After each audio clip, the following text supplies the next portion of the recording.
ಮಂಗಳೂರಿನ ಜೆಪ್ಪುವಿನಲ್ಲಿರುವ ಸಂತ ಅಂತೋನಿ ಸಮಾಜ ಸೇವಾ ಸಂಸ್ಥೆಗಳು ಕಳೆದ 125 ವರ್ಷಗಳಿಂದ ಲಕ್ಷಾಂತರ ನಿರ್ಗತಿಕರ ಬದುಕಿಗೆ ಹೊಂಬೆಳಕನ್ನು ತರಲು ವಿವಿಧ ರೀತಿಯ ಸೇವೆ ಸಲ್ಲಿಸಿ ಅವಿರತ ಶ್ರಮಿಸಿವೆ.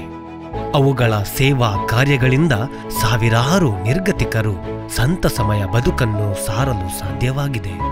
ಮಾನಸಿಕವಾಗಿ ಜರ್ಜರಿತರಾದ ಹಾಗೂ ಬದುಕನ್ನು ವ್ಯವಸ್ಥಿತವಾಗಿ ಮುನ್ನಡೆಸಲು ಸಾಧ್ಯವಾಗದೆ ಕಂಗಾಲಾದ ಸಾವಿರಾರು ಮಂದಿಯ ಜೀವನದಲ್ಲಿ ಭರವಸೆ ತುಂಬಲು ಈ ಸಂಸ್ಥೆಗಳು ಯಶಸ್ವಿಯಾಗಿವೆ. ತಮ್ಮ ಕುಟುಂಬಗಳಿಂದ ತೀರಾ ನಿರ್ಲಕ್ಷ್ಯಕ್ಕೆ ಒಳಗಾಗಿ ಮನೆಗಳಿಂದ ಹೊರದಬ್ಬಲ್ಪಟ್ಟ ಹಿರಿಯ ಜೀವಿಗಳ ಜೀವನದ ಸಂಧ್ಯಾಕಾಲದಲ್ಲಿ ಈ ಸಂಸ್ಥೆ ಆಸರೆಯಾಗಿದೆ.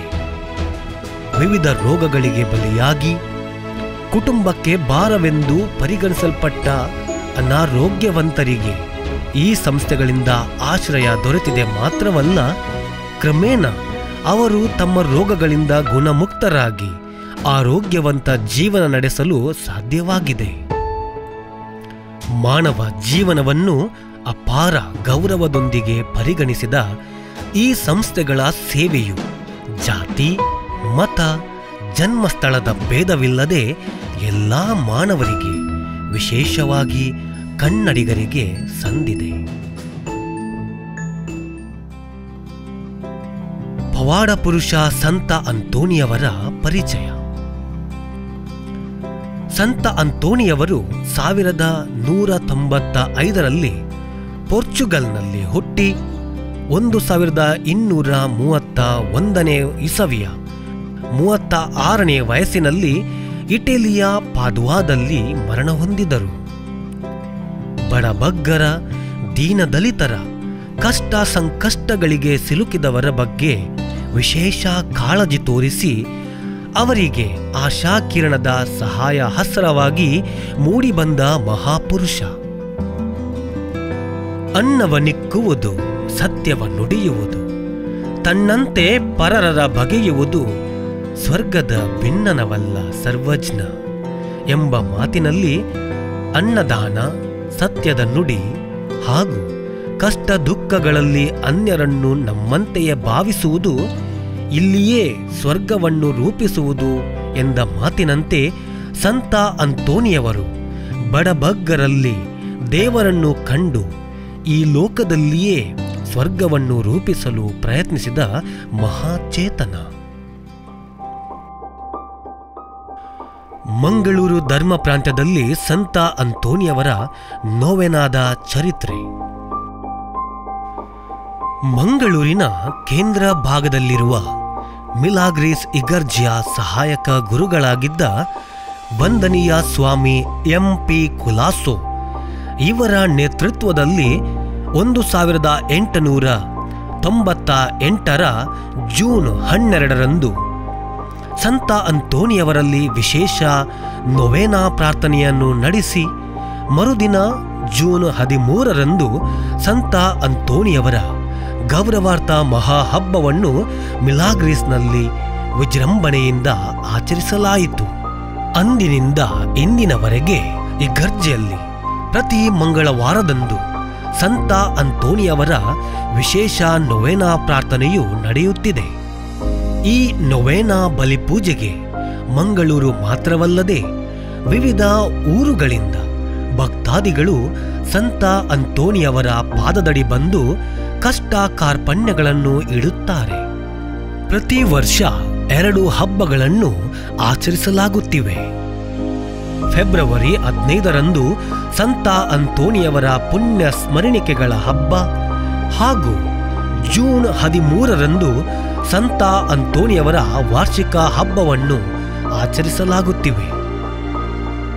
ಜಾತಿ, ಮತ ಭೇದವಿಲ್ಲದೆ ಹಗಲು ರಾತ್ರಿಯಂತೆ ಪ್ರತಿನಿತ್ಯವೂ 100 ಜನ ಪ್ರಾರ್ಥನೆ ಮಾಡಲು ಇಲ್ಲಿಗೆ ಬರುತ್ತಾರೆ. ಮಿಲಾಗ್ರೀಸ್ನಲ್ಲಿ ಬಡ ಜನರಿಗೆ ಮನೆ ನಿವಾಸನೆ. 1911ರಲ್ಲಿ ಸ್ವಾಮಿ ಎಂ.ಪಿ. ಕುಲಾಸೋರವರು ದಾನಿಗಳ ಸಹಾಯದಿಂದ ಮಿಲಾಗ್ರಿಸ್ ಚರ್ಚ್ನ ಸಮೀಪದಲ್ಲಿ ಬಡಬಗ್ಗರಿಗೆ ಸಂತ ಅಂತೋನಿಯವರ ಹೆಸರಲ್ಲಿ ಕೆಲವೊಂದು ಮನೆಗಳನ್ನು ಸ್ಥಾಪಿಸಿದರು. ಪ್ರಥಮ ಮಹಾಯುದ್ಧದ ಸಮಯದಲ್ಲಿ ಇಡೀ ಜಗತ್ತೇ ಹೊಟ್ಟೆಗಿಷ್ಟು ಅನ್ನವಿಲ್ಲದೆ ಪರದಾಡುತ್ತಿತ್ತು. ಅಂದು ಅದೆಷ್ಟೋ ಹಸಿದ ಹೊಟ್ಟೆಗಳಿಗೆ ತೃಪ್ತಿಪಡಿಸಿದ ಸಂಸ್ಥೆ ಇದಾಯಿತು.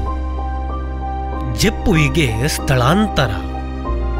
ಮುಂದೆ ಅಲ್ಲಿಯ ಮನೆಗಳಲ್ಲಿ ನಿರ್ಗತಿಕರ ಸಂಖ್ಯೆ ಏರುತ್ತಿದ್ದಂತೆಯೇ ಜೆಪ್ಪುವಿನಲ್ಲಿರುವ 26 ಎಕರೆ ಸ್ಥಳವನ್ನು ರೂಪಾಯಿ 45,000ಕ್ಕೆ ಕ್ರಯಕ್ಕೆ ತೆಗೆದುಕೊಂಡು ವಿಸ್ತಾರವಾದ ಸಂತ ಅಂತೋನಿಯವರ ಪ್ರಸ್ತುತ ಸಂಸ್ಥೆಯನ್ನು ಸ್ಥಾಪಿಸಿ ಬೆಳೆಸಲಾಯಿತು.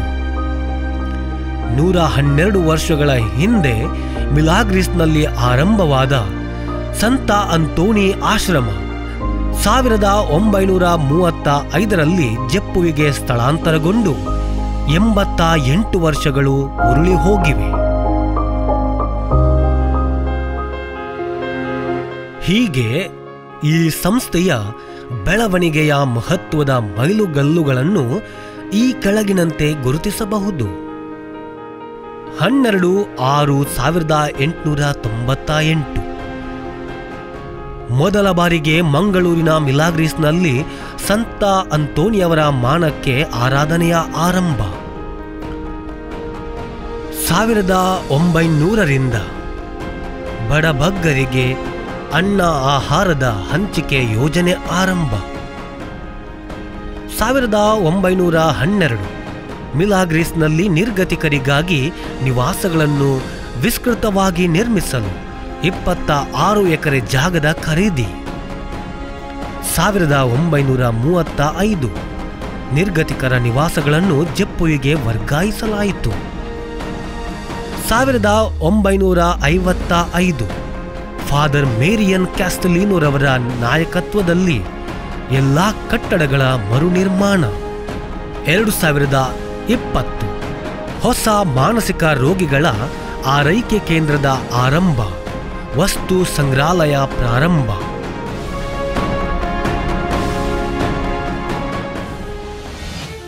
ಪ್ರಸ್ತುತ ಪರಿಸ್ಥಿತಿ. ಇಂದು ಈ ಸಂಸ್ಥೆ 400ಕ್ಕೂ ಮಿಕ್ಕಿ ನಿರ್ಗತಿಕರನ್ನು ಬಡಬಗ್ಗರನ್ನು ಪ್ರೀತಿಯಿಂದ ನೋಡಿಕೊಳ್ಳುವ ಮಹಾಸಂಸ್ಥೆಯಾಗಿ ಇದು ಬೆಳೆದು ಬಂದಿದೆ. ಅವರ ಎಲ್ಲ ಮೂಲಭೂತ ಅಗತ್ಯಗಳನ್ನು ಸಂಸ್ಥೆಯ ವತಿಯಿಂದಲೇ ಪೂರೈಸಲಾಗುತ್ತದೆ. ಈ ಸಂಸ್ಥೆ ಜೀವನದಲ್ಲಿ ಭರವಸೆ ಕಳೆದುಕೊಂಡ ಆ ನಿರ್ಗತಿಕ ಜನರ ಪಾಲಿಗೆ ಧೈರ್ಯ ತುಂಬುವ ವ್ಯವಸ್ಥೆಯಾಗಿ ಪರಿವರ್ತಿತವಾಗಿದೆ. ಅವರ ಎಲ್ಲ ದಿನನಿತ್ಯದ ಅಗತ್ಯಗಳನ್ನು ಪೂರೈಸುತ್ತಾ ಅವರ ನಿತ್ಯ ಜೀವನದಲ್ಲಿ ಸಂತಸ ಸಂಭ್ರಮವನ್ನು ತಂದಿದೆ.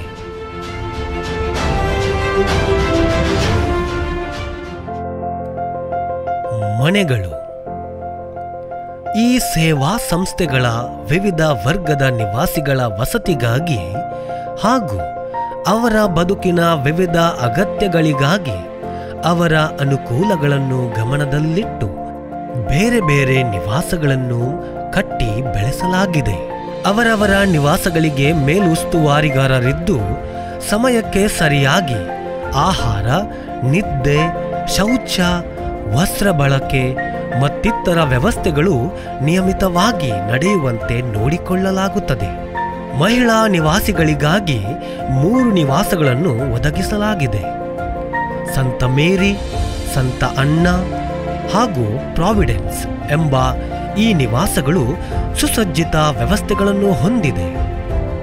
ಪುರುಷ ನಿವಾಸಿಗಳಿಗಾಗಿ 5 ನಿವಾಸಗಳನ್ನು ಅನುವುಗೊಳಿಸಲಾಗಿದೆ. ಸಂತ ಜೋಕಿಮ್, ಫಾದರ್ ಕ್ಲಿಫರ್ಡ್ ಬ್ಲಾಕ್, ನಜರೆತ್ ನಿವಾಸ, ಸಂತ ಪೌಲರ ಹಾಗೂ ಜೆರಿಯಾಟ್ರಿಕ್ ಎಂಬ ಈ ನಿವಾಸಗಳಲ್ಲಿ ಎಲ್ಲ ಅಗತ್ಯ ವ್ಯವಸ್ಥೆಗಳನ್ನು ರೂಪಿಸಲಾಗಿದೆ. ವೈದ್ಯಕೀಯ ಸೌಲಭ್ಯ. ಕಂಕನಾಡಿಯ ಫಾದರ್ ಮುಲ್ಲರ್ ಹೋಮಿಯೋಪತಿ ಆಸ್ಪತ್ರೆ ಹಾಗೂ ವೆನ್ಲಾಕ್ ಜಿಲ್ಲಾ ಆಸ್ಪತ್ರೆ ಮಂಗಳೂರು ಇವರ ಸಹಕಾರದೊಂದಿಗೆ ಎಲ್ಲ ನಿವಾಸಿಗಳಿಗೆ ನಿರಂತರ ವೈದ್ಯಕೀಯ ತಪಾಸಣೆ ಹಾಗೂ ಸೇವೆ ನಡೆಯುತ್ತದೆ. ಈ ಮೂಲಕ ನಿವಾಸಿಗಳು ನಿರಂತರ ಆರೋಗ್ಯಕರ ಬದುಕನ್ನು ಸಾಗಿಸುವಂತೆ ಅನುಕೂಲ ಮಾಡಲಾಗುತ್ತದೆ. ಅದೇ ರೀತಿ ಔಷಧಾಲಯ, ಶುಶ್ರೂಷಾ ಕೇಂದ್ರ ಹಾಗೂ ಉಪಶಾಮಕ ಆರೈಕೆ ಕೇಂದ್ರದ ಕಟ್ಟಡಗಳನ್ನು ಕೂಡ ಒದಗಿಸಲಾಗಿದೆ. ಸಾಂಸ್ಕೃತಿಕ ಕಾರ್ಯಕ್ರಮಗಳು ನಿವಾಸಿಗಳಿಗೆ ಸಂತಸದ ಮನೋಸ್ಥಿತಿಯಲ್ಲಿ ಇಡುವಂತಾಗಲು ವಿವಿಧ ಹಬ್ಬಗಳನ್ನು ಹಾಗೂ ಸಾಂಸ್ಕೃತಿಕ ಆಚರಣೆಗಳನ್ನು ಇಲ್ಲಿ ಆಚರಿಸಲಾಗುತ್ತದೆ. ಅದೇ ರೀತಿ ವಿವಿಧ ಶಾಲೆ, ಕಾಲೇಜು, ಸಂಘ ಸಂಸ್ಥೆಗಳ ವಿದ್ಯಾರ್ಥಿಗಳು, ಸದಸ್ಯರು ಬಂದು ಇಲ್ಲಿ ವಿವಿಧ ಸಾಂಸ್ಕೃತಿಕ ಕಾರ್ಯಕ್ರಮಗಳನ್ನು ನಡೆಸಿಕೊಡುತ್ತಾರೆ. ಅಡುಗೆ ಮನೆ ಅತ್ಯುತ್ತಮ ಕೇಂದ್ರೀಕೃತ ಅಡುಗೆ ಮನೆ ವ್ಯವಸ್ಥೆಯಲ್ಲಿ ಆಹಾರವನ್ನು ತಯಾರಿಸಿ ನಿವಾಸಿಗಳ ನಿಲಯಗಳಿಗೆ ಆಹಾರ ಹಂಚಿಕೆ ಮಾಡಲಾಗುತ್ತದೆ. ಈ ಆಹಾರ ತಯಾರಿ ವ್ಯವಸ್ಥೆಯಲ್ಲಿ ನಿಲಯದ ನಿವಾಸಿಗಳೇ ಭಾಗವಹಿಸುವುದರಿಂದ ಅವರಲ್ಲಿ ತಮ್ಮ ಉಪಯುಕ್ತತೆಯ ಕುರಿತಾದ ಭಾವನೆಗಳು ಬೆಳೆಯುತ್ತವೆ. ಅಡುಗೆಗಾಗಿ ಸಂಸ್ಥೆಯಲ್ಲಿಯೇ ಪರಿಸರ ಸ್ನೇಹಿ ವಿಧಾನದಲ್ಲಿ ಬೆಳೆಸಿದಂತಹ ತರಕಾರಿಗಳ ಬಳಕೆಯಾಗುತ್ತದೆ. ನಿವಾಸಿಗಳಿಗೆ ಬೇಕಾದ ಶುದ್ಧವಾದ ಬ್ರೆಡ್ ಅನ್ನು ಇಲ್ಲಿ ತಯಾರಿಸಲಾಗುತ್ತಿದೆ.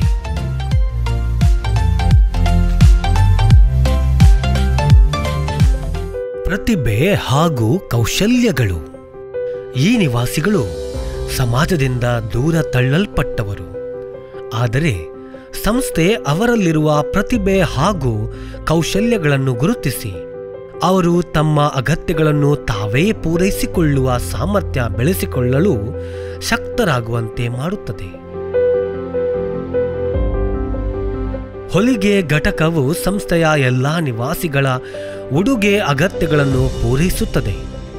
ಮಾತ್ರವಲ್ಲದೆ ಉಡುಪಿನ ಅಗತ್ಯವಿರುವ ಬಡಬಗ್ಗರಿಗೆ ಇಲ್ಲಿ ತಯಾರಿಸಲಾದ ಉಡುಪುಗಳನ್ನು ಹಂಚಲಾಗುತ್ತದೆ. ಮೇಣದ ಬತ್ತಿ ತಯಾರಿಕಾ ಘಟಕದಲ್ಲಿ ತಯಾರಾದ ಮೇಣದ ಬತ್ತಿಗಳನ್ನು ಪ್ರತಿ ಮಂಗಳವಾರ ಆರಾಧನೆಯ ಹೊತ್ತಿನಲ್ಲಿ ಮಾರಲಾಗುತ್ತದೆ. ನಿವಾಸಿಗಳಿಗೆ ಕರಕುಶಲ ವೃತ್ತಿ ಅವಕಾಶಗಳನ್ನು ಒದಗಿಸಲು ಮೇಣದ ಬತ್ತಿ ತಯಾರಿಕಾ ಕೇಂದ್ರ, ರೊಟ್ಟಿ ಬ್ರೆಡ್ ತಯಾರಿಕಾ ಕೇಂದ್ರ, ಸಾಬೂನು ತಯಾರಿಕಾ ಕೇಂದ್ರ, ಪೊರಕೆ ತಯಾರಿಕಾ ಕೇಂದ್ರ, ಹೊಲಿಗೆ ಕೇಂದ್ರ, ಪಶುಸಂಗೋಪನಾ ಕೇಂದ್ರ ಮುಂತಾದವುಗಳಿಗೆ ಸುವ್ಯವಸ್ಥಿತ ಕಟ್ಟಡಗಳನ್ನು ಒದಗಿಸಲಾಗಿದೆ. ಕೃಷಿ ಮತ್ತು ಪಶುಸಂಗೋಪನೆ ಎಲ್ಲ ನಿವಾಸಿಗಳು ಒಟ್ಟಾಗಿ ಕೃಷಿ ಕಾರ್ಯದಲ್ಲಿ ತೊಡಗುತ್ತಾರೆ. ಅವರ ಶ್ರಮದ ಉತ್ಪನ್ನ ವರ್ಷವಿಡೀ ಲಭಿಸುತ್ತದೆ. ಅದನ್ನು ಆಶ್ರಮದ ಜನರಿಗಾಗಿಯೇ ಬಳಸಲಾಗುತ್ತದೆ. ತರಕಾರಿ ಬೆಳೆಸುವಿಕೆ, ಮರಗಿಡಗಳನ್ನು ಬೆಳೆಸುವಿಕೆ, ಹೈನುಗಾರಿಕೆ ಹಾಗೂ ಪಶುಸಂಗೋಪನೆ, ಮೊಲ, ಆಡು, ಹಂದಿ, ಕೋಳಿ, ಆಹಾರದ ಪಕ್ಷಿಗಳ ಸಾಕುವಿಕೆ ಮತ್ತು ಜೇನು ಸಾಕುವಿಕೆಯಿಂದ ಸಂಸ್ಥೆಯ ನಿವಾಸಿಗಳ ಅಗತ್ಯತೆಗಳು ಪೂರೈಸಲ್ಪಡುತ್ತವೆ. ಮಾತ್ರವಲ್ಲ, ಪ್ರಕೃತಿಗೆ ಪೂರಕವಾದ ಚಟುವಟಿಕೆಗಳು ಬೆಳೆಯುತ್ತವೆ.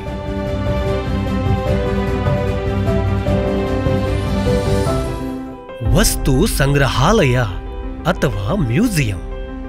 ಈ ಸೇವಾ ಸಂಸ್ಥೆಯು ತನ್ನದೇ ಆದ ವಸ್ತು ಸಂಗ್ರಹಾಲಯವನ್ನು ಹೊಂದಿದ್ದು, ಅಲ್ಲಿ ಕರಾವಳಿಯ ಜನಜೀವನಕ್ಕೆ ಸಂಬಂಧಿಸಿದ ಪ್ರಾಕ್ತನ ವಸ್ತುಗಳನ್ನು ಸಂಗ್ರಹಿಸಿಡಲಾಗಿದೆ. ಹಲವಾರು ಜನರು ಈ ಮ್ಯೂಸಿಯಂಗೆ ಭೇಟಿ ನೀಡಿ ಅಧ್ಯಯನಾತ್ಮಕ ಆನಂದವನ್ನು ಪಡೆಯುತ್ತಾರೆ. ಬಡ ಹಾಗೂ ಆರ್ಥಿಕವಾಗಿ ಹಿಂದುಳಿದ ವರ್ಗದ ವಿದ್ಯಾರ್ಥಿಗಳಿಗೆ ಆಶ್ರಯ. ಈ ಸೇವಾ ಸಂಸ್ಥೆಯು ಬಡ ಹಾಗೂ ಆರ್ಥಿಕವಾಗಿ ಹಿಂದುಳಿದ ವರ್ಗದ ವಿದ್ಯಾರ್ಥಿಗಳು ಉನ್ನತ ಶಿಕ್ಷಣದಲ್ಲಿ ಮುಂದುವರಿಯುವಂತೆ ಮಾಡಲು ಎಲ್ಲ ಅವಕಾಶಗಳನ್ನು ಕಲ್ಪಿಸಿಕೊಡುತ್ತದೆ. ಪ್ರಸ್ತುತ ತೀರಾ ಬಡ ಕುಟುಂಬದ ಸುಮಾರು 80 ವಿದ್ಯಾರ್ಥಿಗಳು ಇಲ್ಲಿ ನೆಲೆಸಿ ಶಿಕ್ಷಣ ಪಡೆಯುತ್ತಿದ್ದಾರೆ. ಈ ವಿದ್ಯಾರ್ಥಿಗಳ ಪೈಕಿ ನರ್ಸಿಂಗ್, ಪದವಿ ಶಿಕ್ಷಣ, ಸ್ನಾತಕೋತ್ತರ ಶಿಕ್ಷಣ, ITI ಮುಂತಾದ ತಾಂತ್ರಿಕ ಶಿಕ್ಷಣದಲ್ಲಿ ತೊಡಗಿಸಿಕೊಂಡಿರುತ್ತಾರೆ. ಕಳೆದ 125 ವರ್ಷಗಳಲ್ಲಿ ಸಂಸ್ಥೆಯು ಸಾವಿರಾರು ವಿದ್ಯಾರ್ಥಿಗಳಿಗೆ ವಿದ್ಯಾದಾನ ಮಾಡಿದೆ. 1898ರಂದು ಪ್ರಾರಂಭವಾದ ಸಂತ ಅಂತೋನಿಯ ಆಶ್ರಮಕ್ಕೆ 125 ವರ್ಷಗಳು ಸಂದವು.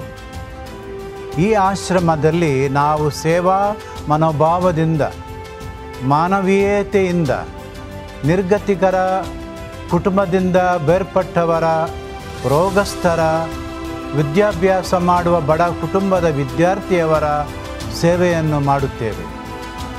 ಈ ಸೇವೆಗೆ ಮೂಲ ಪ್ರೇರಣೆಯು ಯೇಸು ಕ್ರಿಸ್ತರ ಜೀವನ ಮತ್ತು ಬೋಧನೆ ಹಾಗೂ ಪವಾಡ ಪುರುಷ ಸಂತ ಅಂತೋನಿಯವರ ಪ್ರೇರಣೆ.